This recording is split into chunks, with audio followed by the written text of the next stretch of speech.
So, hi Scott, would you introduce yourself to our class? You bet. I'm Scott Shellman with Framework Meetings and Destinations. We are a kind of a three-legged meeting and event planning company. The three legs being site selection and hotel contracting, and then meeting and event planning. And then the third leg is kind of a regional, local flavor, if you will, of its destination management, which is kind of a fancy way of saying tours and activities.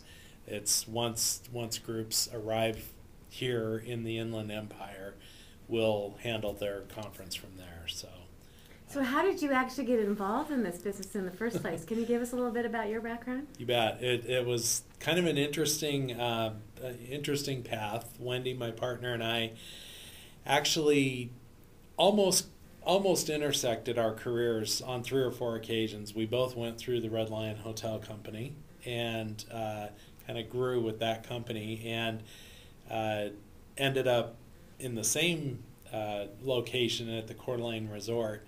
And as she and I talked over different conversations at lunch or whatever, we'd bring up somebody's name and it's like, oh, I know so-and-so. And it's like, what? And I'd find out that I worked for some general manager at Red Lion and she had a year or two before, or she worked at a property that I'd been at, or it's just funny. It's a small world. Coincidence. So you were both in the same career. We were. area. So coming up through the Red Lion chain, and then we had different careers after that. Wendy actually helped with the reopening of the Davenport Hotel in Spokane, and then came over to the Coeur d'Alene Resort, and she was the director of catering and conference services, and I was a national sales manager. So we kind of joked that I'd go out and sell the dream, and then she and her team would service the nightmare. And, have to live up to all the promises that we made. Right. And so we had really learned as time went on that there was a real need in this area for a destination management company. We would really try to internalize all the tours and activities, and there was just a real crying need for customization. Not all groups are going to want to do the same activities, or if they do, maybe not to the same extent. A good example may be bicycling. If you've got a little older group, they may not want to be going down, a 40% grade on a mountain bike down a ski slope, versus maybe something like a scenic ride on the Hiawatha Trail, or which is a Rails to Trails project, or along a river or something like that. So we always felt like we were trying to fit the old square peg in the round hole, and it just wasn't working. So we kind of kibitzed a little bit and said, you know what, there's a need here between Spokane and Coeur d'Alene and the surrounding area. We think we can make this pretty successful. And so when was this, when you got This together? was in late 2008. So just before the big crash. Good time to start. Yeah, perfect timing. So, we kind of decided that oftentimes when people leave hotels, they leave with the old portfolio full of contacts. And very scarily, if you will, if that's a word, we left with nothing. We said, you know what, we're going to take the high road. We're not going to leave with thumb drives with all of our contact information. Well, because you wanted to work with the resort too, exactly, right? Yeah, and keep our names good. Mm-hmm. So we left with nothing and decided that we're going to do this from scratch, and we'll start to make contacts, and so we started from ground zero a little over 3 years ago, and took us about probably, I think our first event was about 7 months into it. What was your first event? It was actually a big company called Frosty Acres Brand. It's a food company based out of Texas, and they came to the Coeur d'Alene Resort, and had us do all their external events, their activities, tours, their big final night gala in the resort itself, and it went off great.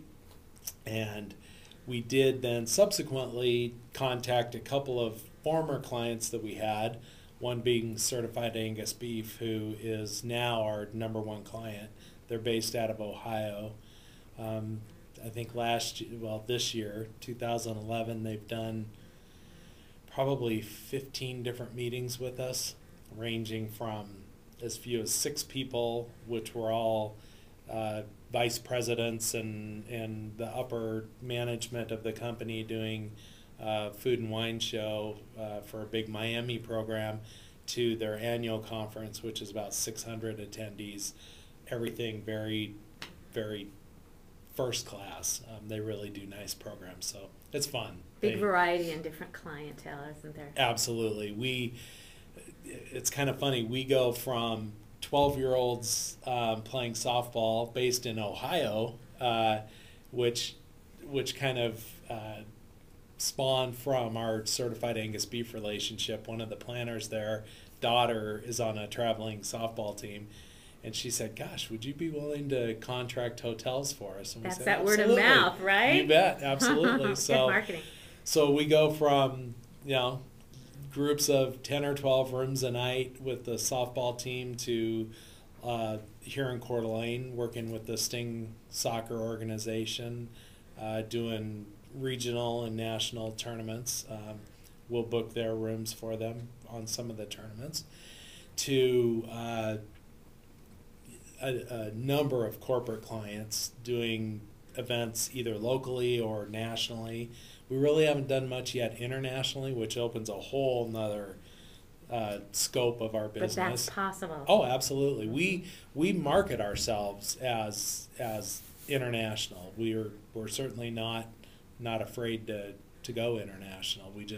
None of our clients at this point have done that. So there's no limit. Nope, absolutely not. So it runs the range from the youth sports to high-end corporate, all levels of corporate, to Northwest Council for Computer Education, helping them manage aspects of their annual conference of roughly 2,500 people. So, what would you do for them?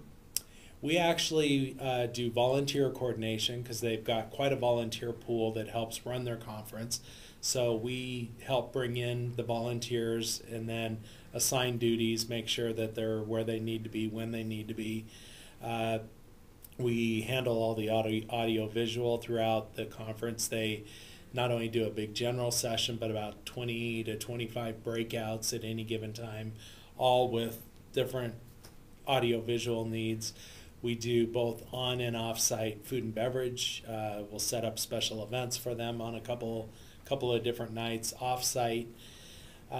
Transportation in and around the convention center, not flights coming in, but if they're doing an off-site program, we'll set up the motor coaches and that type of thing. Do you do a trade show for them? We don't do they actually contract out the trade show part of it. But you do all the other stuff. Yeah. We do. We do trade shows with other clients, but not that particular one. So. Well, you mentioned word of mouth on building clientele, but you also mentioned your national sales experience. So do you go out and solicit business as well? We do. Absolutely, word of mouth is the best advertising, though. We've by far gotten the most business from recommendations. The Spokane Convention and Visitors Bureau is a huge source for us. They've been really, really good to us. So you don't advertise your business; it's not reputation. So much. Yeah, it's mostly reputation. And both of our years in the hotel business, we've met a ton of people over the years. So, kind of keeping in touch with them, and typically we'll approach those companies, and 9 out of 10 times they don't need our services when we call. But they know we're out there, and when the need arises, they'll top of the mind or whatever. absolutely. Yeah, that's So very smart. it's kind of keeping our name top of mind with different clients, and then, like I say, you just never know. We certified Angus beef this past September. We had a very successful program in Oregon, and Wendy was on site with them managing some aspects of that program, and some of the attendees took note and said, that gal is really, she's dynamite. Who is that? And our client passed along our information, and that's invaluable.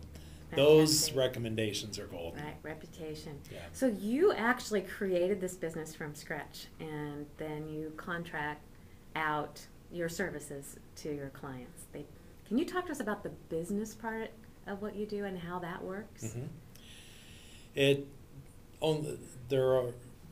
are the two of us, the two owners of the company, and then we've got 3 independent contractors.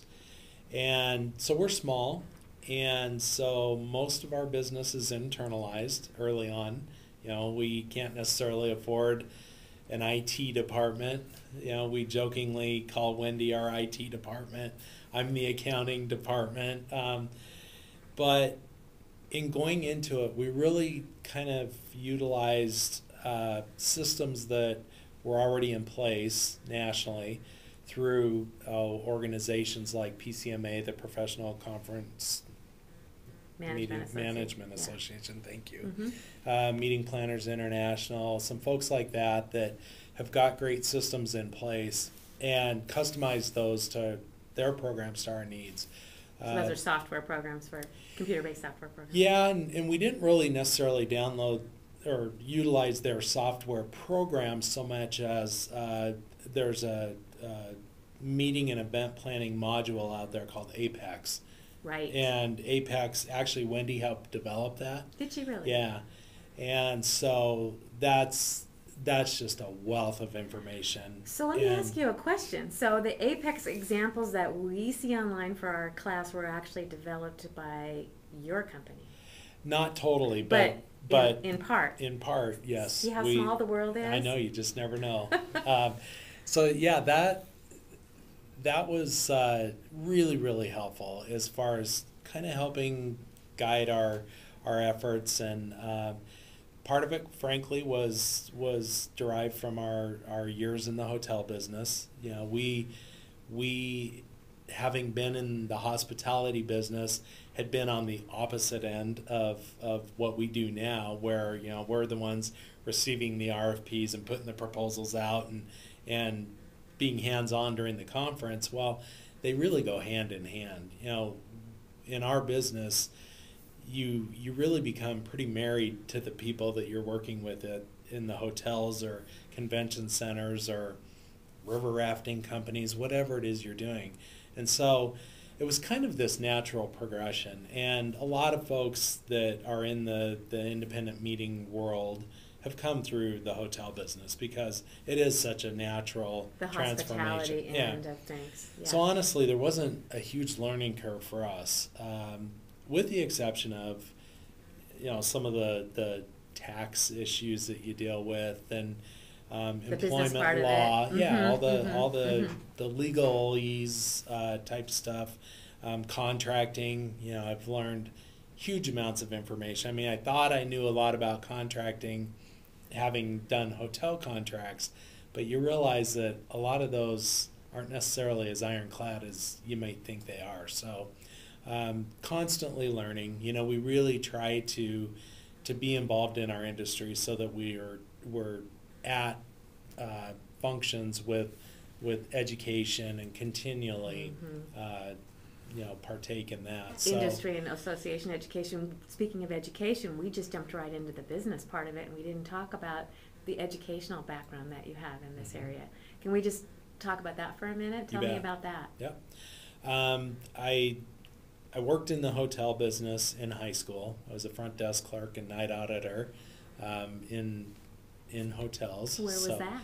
That was actually at what's now the Coeur d'Alene Resort. It was called the North Shore Hotel back in the day. Oh, wow. So you have roots here. Yeah, I do. I've got some roots here. And after graduating there, went to Washington State University for a year.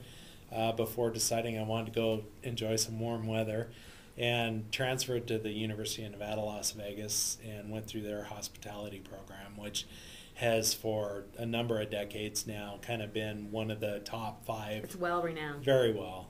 Cornell, UNLV, Michigan State, Washington State, and one of the Florida schools. Well, I lived there and I didn't know anything about your business, and I was well aware of it in Vegas, so great reputation. Yeah, it was an amazing education. You know, when you've got some of the largest hotels in the world as your classroom, it's hard to beat. I mean, you're a lot of hands-on,